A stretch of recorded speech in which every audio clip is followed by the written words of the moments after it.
Hello everyone, welcome back to this channel. In this video, I'm going to show you how to make logos on Canva apps. Now let's get started. First, after you open your Canva apps, you can swipe until you can see logos, this one. And after this, in here you can see all. You just click on the see all. And after this you can and in here you can see many template for logos. You can choose the template logos that you want. I want to try to add this one, so you just click on it. And after this you can change the text. So if you want to change the text, so you just click on the text, click on it.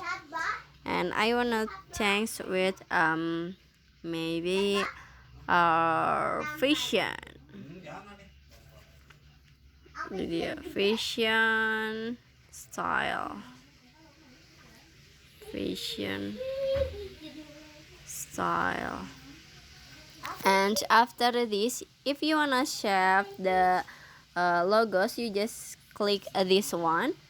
And after this you can click on download and click on download again for save the logos and finish. So that how to make logos on Canva apps. I hope you found this video to be helpful. If you enjoy with the content, please consider like, comment and subscribe down below. Bye bye.